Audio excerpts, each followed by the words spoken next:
Welcome to my revised dual Canoe video, and this is a 2-for-1. I'm also going to show you how to get rid of special characters today. We're going to take some SNES games and convert them over for use with USB host, and we're going to do it.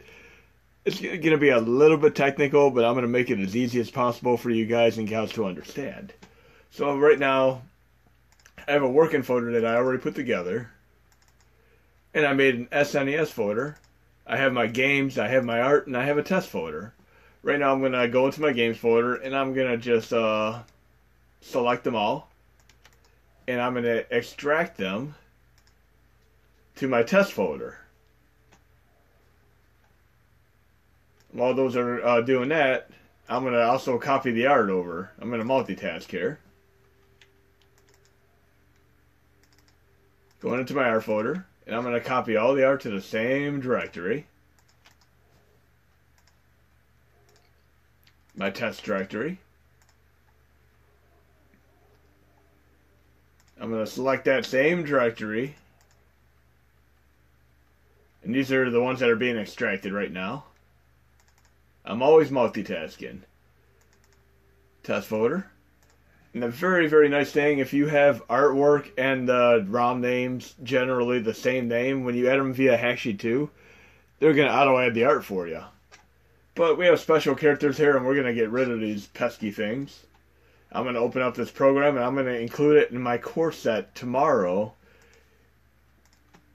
So the next course set update will be for 12/30/17. It will not be posted now, it'll be posted tomorrow. I'm recording this video on 12/29, of course. But anyways, we have these here. I'm going to open up this nifty program. It will be in my set tomorrow. It's called Advanced Renamer. I'm going to add a method here.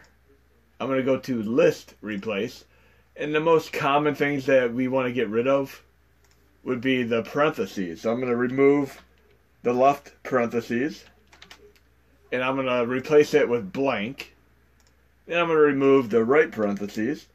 And you can do as many as you want in this list. Remove whatever you want. But I'm leaving it that way. Then I'm going to go to Add Method again.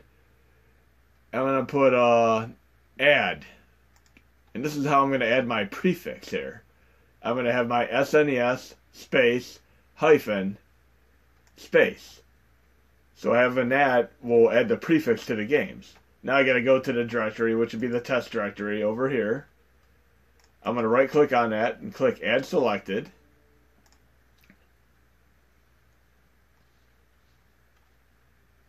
And then after it adds all the files, it's adding them and analyzing them, of course. I'm going to start the batch, and it's going to rename all these files. And we'll check out the ending here. Now we have all the special characters gone, and the prefix of SNES, all within literally just a few seconds of work. So the next step here is I'm going to go into my core set, and I'm going to show you the way I add the games via Hacksheet right now. Going into my core set.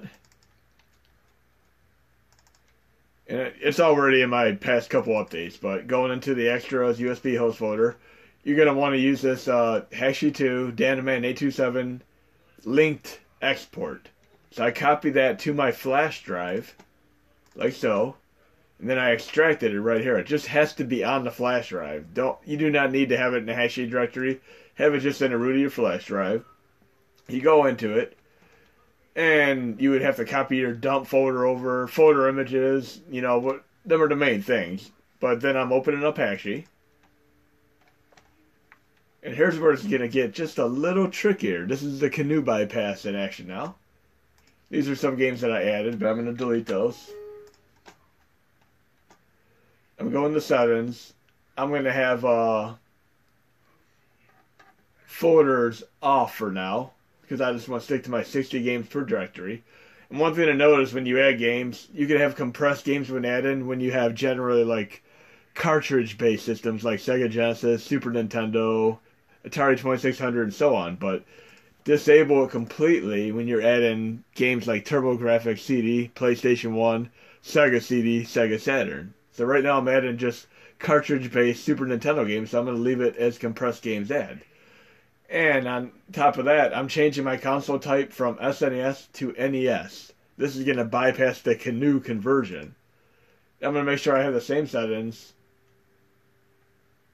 Disable folders. Compress games when added. Now I'm just going to add some of them Super Nintendo games. I don't need to add too many, just enough. We'll just add right up to here for right now.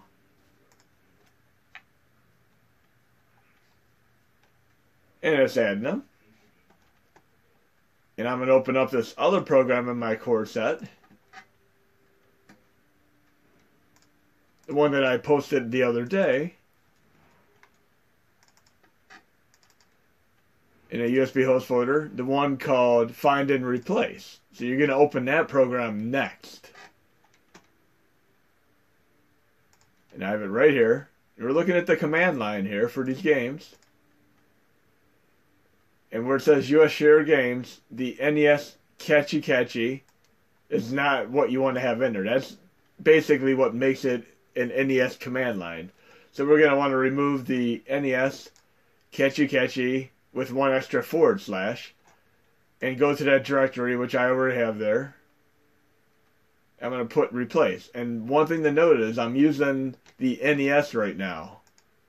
So look real carefully here. Normally the games would be in the games SNES folder, but I'm using the NES mode right now, so they're all going to the games folder. Just remember that. So I have it designated to go to the games folder, and I'm replacing by removing the NES Catchy / and I'm going to make it blank. So it's replacing with an empty string. Now that's all said and done, I'm going to close Hashy completely now to make sure it saves. And then I'm going to reopen it. But the first thing I'm going to do here is go to my games folder. And I'm going to cut and paste these games that I added using the NES mode into the games SNES folder.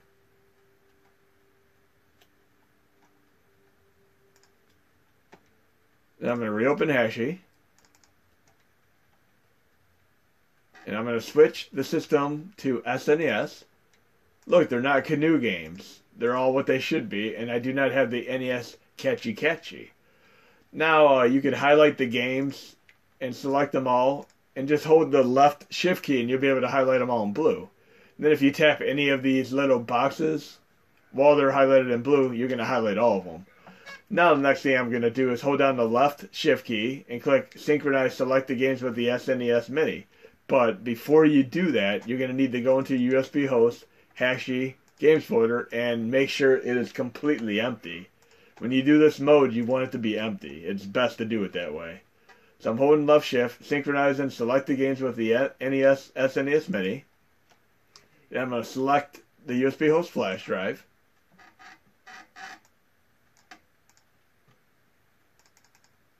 My Hashy games folder. And I'm going to have two different ways I could add the games here. I'm going to click OK. It's going to ask me if I like to link the games. If I link them, it's just going to symbolically link them. But I'm going to just click no and just let them copy over. But it really doesn't matter which way you do it. Linking will be faster, but I just let them copy over. But try the link method. It's faster and it's only copying the desktop file. So if that works for you, great. But do it this way if you have trouble otherwise. Now we're going to boot it up and see how it works.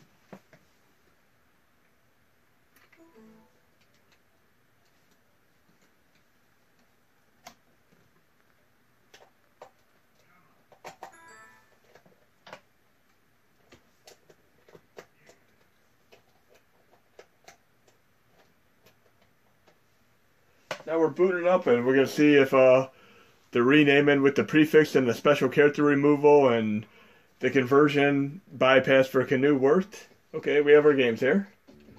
And we'll load my, let's see what we have here.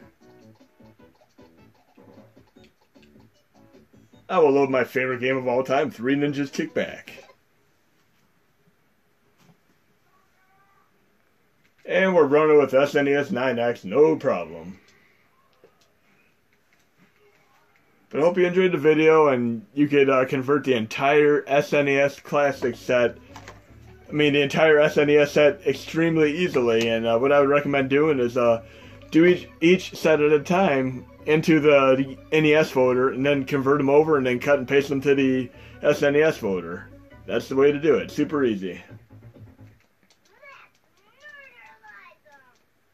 I'm going to murderize this game for a little bit. You guys enjoy the update. And there'll be more videos to come, and this will be another core update tomorrow.